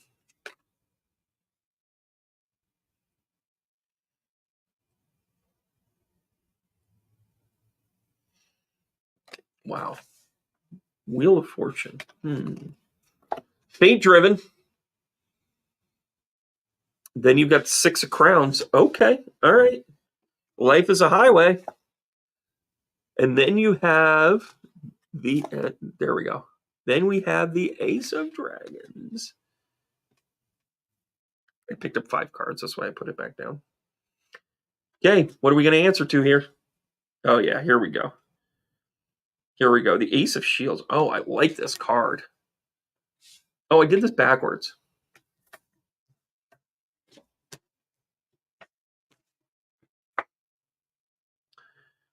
And we have the King of Shields. Oh. Then we have the 7 of Cauldrons. Okay, here we go. Are you ready for this here, Debbie? New ideas. Strong, grounded energy. And then we have choices. Wheel of Fortune. Guess what? You were destined to come up with this new idea, this new way of life, this new dynamic. This, despite any of the challenges connected to it, has a ton of stability to it. And then you have the Ace of Dragons answering the Cauldrons. All of these choices, all of these ideas. The Ace of Dragons are going to be like, choice is good. Spices are good. I like that a lot there, Debbie. Oh, I like that a lot. I like that a lot for you with this one, this combination. And the choosing word card here is wait. Things are being woven. Let it kind of flow. Yeah, I'm going to tell you why I like this. This is manifesting your choices. So you want to make sure that you have multiple options. I don't know what your question is. I don't know where you want to go with it, but I got to tell you, I get a good feeling about it. Anytime I see choices, either the Lover's card or the Lover's card, the two of wands, two of swords. Choices are important. Free will is important. There you go, Debbie. Hope you enjoyed.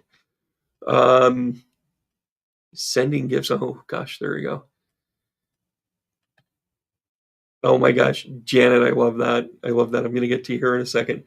2 hurricanes in a while. All right, here we go. You ready, kid? I'm going to do a little mix up here. Spirit's telling me to do this. Actually, I just feel like doing it. I'm blaming Spirit. What did I say? 2 of swords right out of the gate. Watch me pull every card I just mentioned. Throw me a like. Throw me a share. The Hanged Man. Perspective. And the Queen of Wands. Shit, girl. This girl is on fire. And notes I can't regularly hit. All right, let's talk about the 2 of swords. You got the 7 of tankards. You know what this is? It's choices. It's tons of choices. You got to make a hard decision here, though. That's where you're going with it. And the Hangman along with the King of tankards. Wow.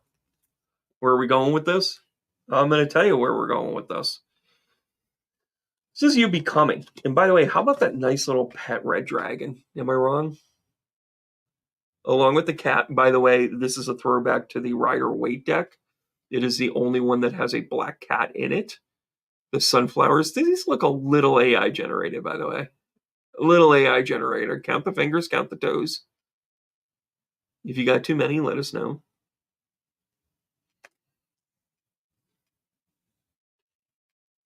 Spiritual evolution.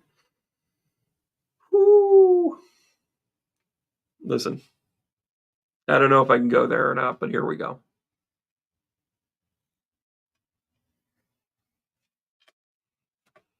Your choices are options. The Hangman is a different perspective of how maybe you were raised, how you looked at things. Maybe it's about past relationships. Maybe it's about the role that you played in those relationships. And then you have the King of Tankards, King of Cups, basically saying, hey, listen, we love you. We love self-love, but maybe it's not this that you love. Then you have this feminine divine presence of like, take charge and doing it the way it is. And then the Hermit card isn't about being alone. It's about spiritual evolution, but recognizing that there's an opportunity for you to evolve into who you are meant to become. Star family, baby. Here we go. I hope I'm not going to say any of this wrong, but here we go. Maybe your perspective is paying more attention to the divine feminine energy than it is masculine energy, because that's what makes you feel comfortable. That's what makes you feel whole. I don't care if it's a romantic relationship or not. It has everything to do with you feeling like you're whole in a relationship, period. Whatever that relationship may be. Hope that makes sense to you. All right, got a couple more. Here, Janet, I just love this comment. I got to come to you with a read with this. If I knew grandkids were this important, by the way, I have a 17-year-old, he's turning 18. He's asking me to be put on the payroll. I'm asking him to get a full-time job. I want him to take care of a couple of the bills. Oh, what are we doing here? All right, Janet, here we go. This one's dedicated to your kids. Sorry. How about the grandkids? Okay. How about now? How about now? How about now? Number 1, number 2.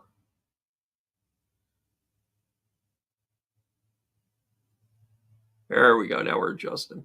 9 of Wands. Wounded warrior. So maybe these little buggers are coming in with a little bit of baggage.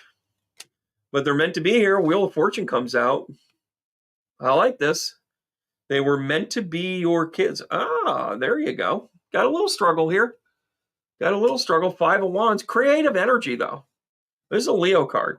I don't know if one of them is a Leo. One of them is a Sag. We got Sagittarius and Leo energy here. We got timing. We got December. We've got the summer. You got things. If you have two boys, that's going to be a thing. That's going to be a thing to me. All right, here we go. What we got here? There we go. We got the Justice card. Okay, so maybe this is them kind of coming in and saying, hey, listen, I got a couple of wounds, but I make everything okay. Every little thing is going to be all right now. But why stop there? Then we got the Six of Tankards. Oh, this is kids. This is a kid card. You were destined to be their grandmother. So any of the shit that went on, conflicts, anger, people going one way or the other, any of that, right? And then you got the Page of Blades. Oh, yeah. You know what this is? This is grandma teaching them how to, a little bit of conflict resolution. A little bit of, this is how you fight. You take your fist and you go like this. You put your thumb on the outside. If you want to hit him in the jaw, but if you want to hit him in the nose, you put your thumb right here. You hit him right with this. And then you self-defense, ladies. And then if you want to hit him in the gut, you hit him with both fingers. Right? I can see Janet doing it now. All right, kids, gather around. Little grandma self-defense. We're going to go eat lollipops after this. See that full circle. And then here it is. You are not alone. There is no isolation. Physical connection. Community. Welcome to the tribe, Mama. You in charge. Janet, thanks so much for being part of things. Wow. Enjoy those grandbabies. Enjoy those grandbabies. Thank you, Janet, for being a part of things. Thanks for the support. Yeah, 2 grandsons. There it is. Is one of them a Leo and one of them's a Sagittarius?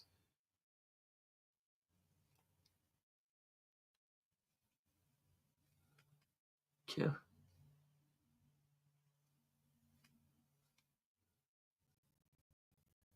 Oh. I see what you guys are sharing here. Oh my gosh, Kelly. Had no idea. Oh my gosh, light and love there. Hope everybody. Yeah, the chair is very interesting in that one card. Yeah, sorry to hear that. Holy Toledo. All right, Warwin. I hope I was able to resonate with you guys as well. The 2 grandsons, that's pretty awesome. May and February. All right, a little bit off, but still. No. Somebody's saying no. You're not in charge, huh? I know, Elizabeth. I can't wait. I'm flying down to say hi. Wouldn't that be something else? All right, guys. I just want to give you one more reminder here. Make sure that you jump into the astrology. Make sure you sign up for Signs from Loved Ones. I'm seeing a bunch of you did it. It's free. You have an option to add in anything if you want to. If not, no worries. Want to see you there. Want to help you along your path and your journey. I want to be able to kind of help you guys along in any way possible. And that is just my way of doing that for sure. Hey, Gigi, how are you? Hope you're doing well. We're using some new cards here. We're going to do a couple more kind of rapid fire. Gigi, here you go. Ooh, that's what you get for volunteering. You got the Ten of Swords right in the back, self-inflicted wounds. But wait, there's more. The Knight of Shields. How cool is that, though? Knight of Shields, of course, is parallel with the Knight of Pentacles. And we're going to bring you home. Oh, yeah. With the Father, with the Hierophant. Oh. So this is past pains. I got to tell you, this is new connections, Gigi. This is about you connecting with your loved one. Maybe you lost your dad. Maybe you lost a male figure. Not really sure. 7 of Crowns.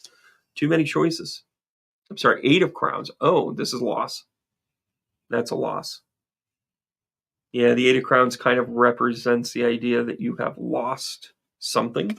You haven't quite felt fulfilled in one way or the other. Right? Does that make sense? And then you have, let's see, the Knight of Shields. We're going to go here with this. Oh, the Magician. The Magician comes out here because I think this is bringing you in a different direction. I know it sucks. I know it's painful.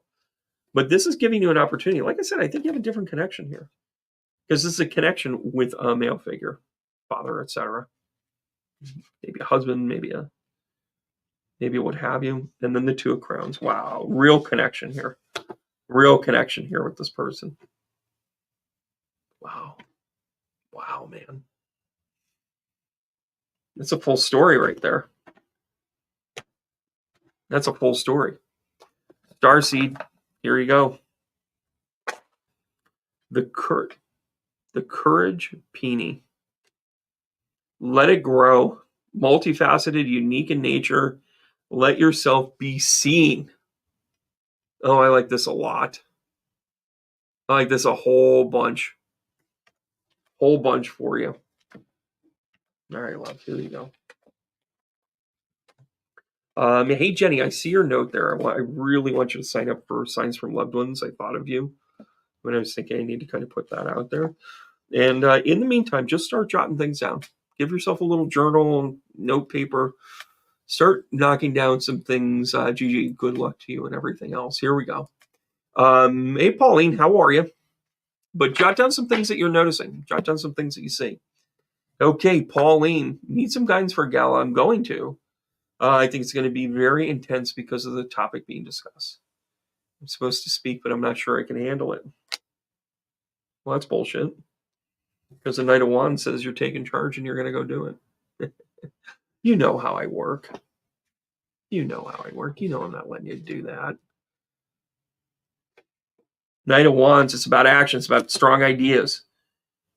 Then you get the Page of Swords. This is a little clumsy, but it's also very fulfilling, very satisfying. So this is you doing something new. Maybe this is the first time that you're going to be speaking like this. And then you have the Eight of Shields. Interesting. Interesting that they bring it to the boat here. By the way, fishing in Celtic communities is you speak to the trees and you speak to the ocean. The Eight of Shields is really about the guidance that you're going to need, that you have the experience to be the expert in the room. How about that? Here to help, kids. Here to help. All right, here we go.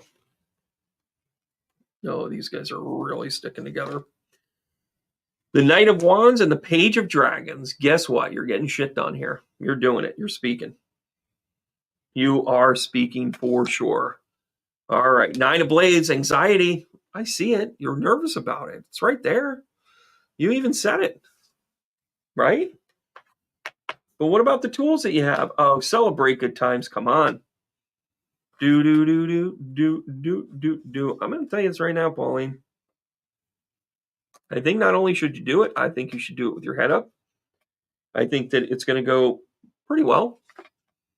You know, it's kind of like every single wedding I ever do. I always say to the bride, nobody else knows it but you.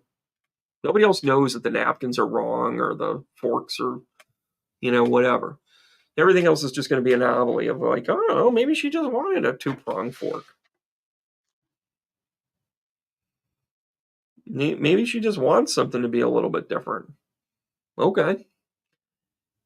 Maybe it's there for all to see. I'm going to pull one more card, but I'm going to remind everybody.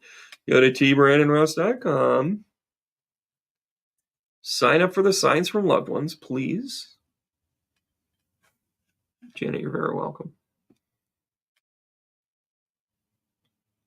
And let's pull one more card here.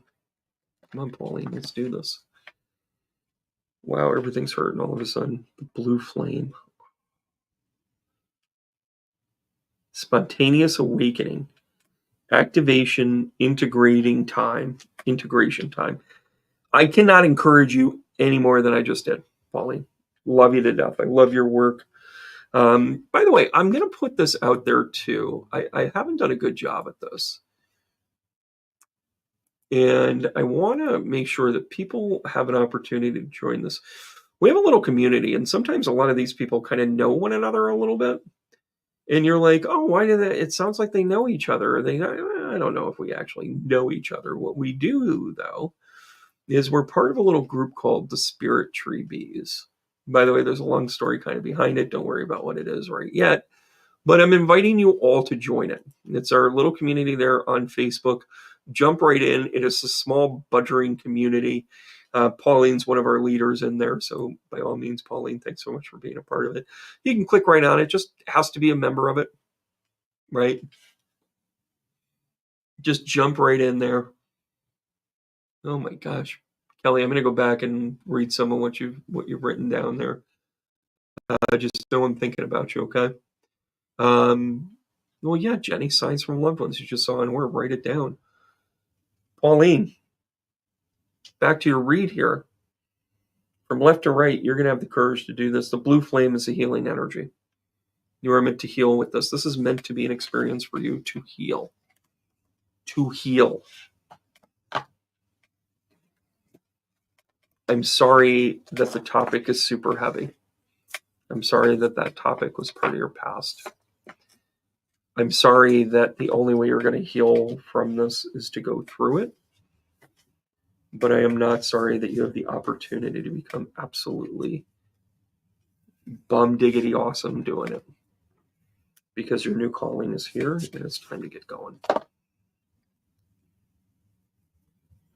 Break the cycles. Stand up for yourself, for others, and make it all happen. All right, guys. Thanks so much. He's always with you. Oh, I love this. You guys are I love it. You guys are picking each other up. The only difference is that we're not in a physical house somewhere in the Catskills right now. And you guys are helping one another. You guys getting this yet? All right, guys. I'm going to give you the hard tap. You hear I'm at energy. I'm getting hit with something right now, and I'm just going to work through it. Thanks, guys, for being part of my journey. Thanks for being part of my path. I'm going to give the hard tap. And I'll see you guys soon. I'll see you guys out there. Look for some more emails. I've got some other announcements. I just got to get the contracts back, all that other stuff. But I'm coming to you, Utica. I got another show here that will be in December. It's going to be kind of a dinner show. I think you're going to like it. Perfect time for the holidays. Hard taps, guys. Keep going. Thank you.